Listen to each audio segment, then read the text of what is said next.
You removed the soundtrack from the tape before you turned it over to this program. That's correct. I can't allow the voices of the project personnel to be heard by the general public. There's a very good chance their family or friends on the outside might recognize them. Isn't your purpose in releasing this tape to expose Area 51 to the world? My purpose is to expose the existence of the aliens, not compromise these individuals. I made the decision to come forward. I'm taking precautions to protect my own identity, and I don't think it's fair for me to put these others in danger of exposure.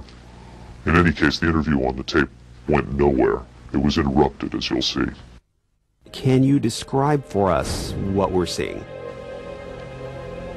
All right, we're looking at the interview suite at S4. It's kept dark for the comfort of the aliens. The figure who is just barely visible in the left foreground is the telepath, and behind the camera is a raked seating area for observers.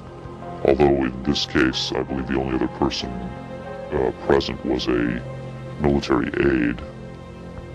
The alien is seated behind a glass partition in a biocontainment area, which is maintained at biosafety level 2, the lowest designation. That's primarily for the protection of the aliens, not us. The theory is that if they were going to infect us with an alien bug, it would have happened 50 years ago. In fact, all the indications are the aliens eliminated microbial and viral life from their own ecosystem long ago. They aren't susceptible to our diseases directly, but it has been shown that microbes can reproduce and form colonies within their respiratory systems, which tends to exacerbate the debilities they seem to suffer anyway in our environment. In fact, you can see here the alien is beginning to flag. The interview was not going well. The telepath was trying to clarify some points from a previous interview, but he wasn't receiving coherent responses. As you can see, the being is in real distress. At this point, the telepath is sending out a message to the medical staff. He's trying to communicate with the alien, but he's getting no response.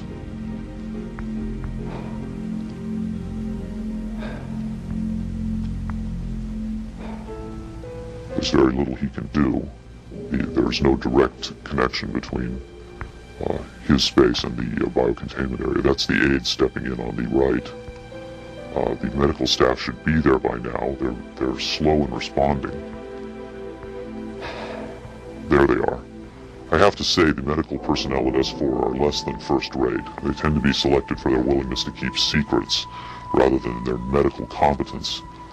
By the way, he's not shining that light into the eyes. It looks that way, but in fact he's checking for hemorrhaging around the eye sockets and in the nasal cavity. I'm sorry. It's very hard for me to watch this.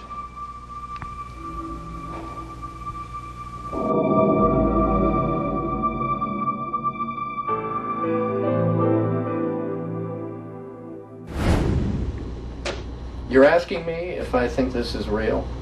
That have I finally seen a space alien? You know, I don't know. But I do know this.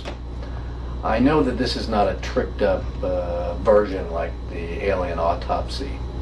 It doesn't attempt to distract you away from the alien. It doesn't have that cinema verite, black and white. It doesn't go to great lengths to try to fool the audience. It's straight ahead. It's an alien on tape. Pretty much the way you'd probably film it. The point is this: what if it is real? In evaluating the authenticity of the alien interview tape, the logical place to begin is with the videotape itself. What can the technical details of this recording tell us about its origin? Rocket Pictures sent Victor's original tape to the Phoenix laboratory of renowned image analyst Jim Delatoso. Using the most up-to-date digital technology, Delatoso tried to determine the tape's authenticity. I've been exploring, looking at different aspects